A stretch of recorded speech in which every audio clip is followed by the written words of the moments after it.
നമ്മുടെ ദൈവത്തെ തിരുവചനം വിവിധ രീതികളിൽ പരിചയപ്പെടുത്തുന്നുണ്ട്. അതിലൊന്നത്രേ മലയാളത്തിൽ വിവർത്തനം ചെയ്തിരിക്കുന്ന പുരാതനനായ ദൈവം. എന്നുവെച്ചാൽ പഴഞ്ചൻ ദൈവമെന്നല്ല, ഇംഗ്ലീഷിൽ ഇറ്റേണൽ ഗോഡ്, നിത്യ ദൈവമെന്നാണ്.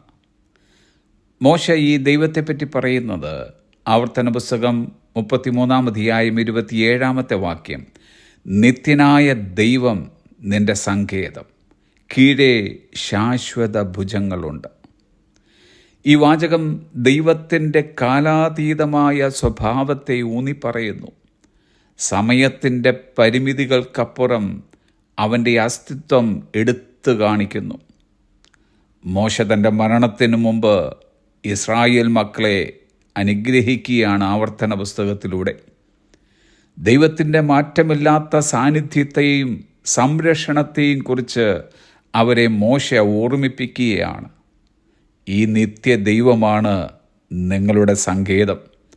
ദൈവത്തെ ഒരു വാസസ്ഥലമായി മോശ ചിത്രീകരിച്ചിരിക്കുന്നു.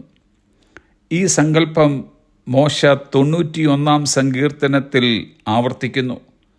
അത്യുന്നതൻ്റെ മറവിൽ വസിക്കുകയും സർവശക്തൻ്റെ നിഴലിൻ കീഴിൽ പാർക്കുകയും ചെയ്യുക. മോശയ്ക്ക് ഇസ്രായേൽ ജനത്തോട് പറയുവാനുള്ളത്, കുറച്ചു കാലം കഴിയുമ്പോൾ മറ്റു മനുഷ്യരെ പോലെ ഞാനും മരിക്കും.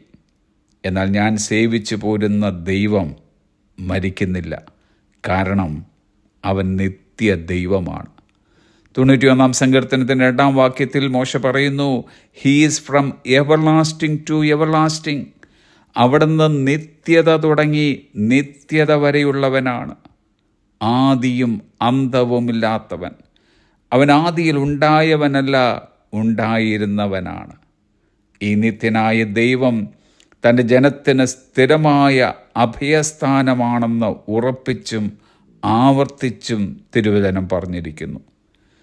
നാം ഇന്ന് ഒരുപക്ഷെ പല കാര്യങ്ങൾക്കുമായി പലരിലും പലയിടങ്ങളിലും അഭയം തേടാറുണ്ട്. ചിലപ്പോൾ അത് കിട്ടിയെന്ന് വരാം. കിട്ടിയാൽ തന്നെ ഇങ്ങനെയുള്ള അഭയങ്ങൾ ശാശ്വതമായി നിലനിൽക്കുന്നില്ല. എന്നാൽ ഏത് സമയവും ഏതൊരു കാര്യത്തിനായും എല്ലായ്പ്പോഴും കടന്നു വരുവാൻ കഴിയുന്ന ഇടമാണ് the dwelling place of God, ദൈവത്തിൻ്റെ വാസസ്ഥലം. ഈ വാസസ്ഥലം നമുക്ക് വാഗ്ദാനം ചെയ്യുന്നത് സുരക്ഷയാണ്, സുരക്ഷിതത്വമാണ്, സമാധാനമാണ്, സ്വസ്ഥതയാണ്, സന്തോഷമാണ്. തീർന്നില്ല. ഈ ഭൂമിയിൽ ദൈവത്തെ സങ്കേതമാക്കിയിരിക്കുന്നവർ വരും ലോകത്തിൽ ദൈവത്തോടൊപ്പം നിത്യ കൂടാരത്തിൽ വസിക്കും. തിരുവചനം പറയുന്നു, വെളിപ്പാട് പുസ്തകം 21-ാം അധ്യായത്തിൻ്റെ 3-ാം വാക്യം, ഇതാ മനുഷ്യരോടുകൂടെ ദൈവത്തിൻ്റെ കൂടാരം, അവനവരോടുകൂടെ വസിക്കും, അവർ അവൻ്റെ ജനമായിരിക്കും, ദൈവം താൻ അവരുടെ ദൈവമായി അവരോടുകൂടെയിരിക്കും. നമുക്കിന്ന് ഇങ്ങനെ പറയാം, നിത്യനായ ദൈവം എൻ്റെ സങ്കേതം, അതുകൊണ്ട് എൻ്റെ കീഴെ അവിടുത്തെ ശാശ്വത ഭുജങ്ങളുണ്ട്.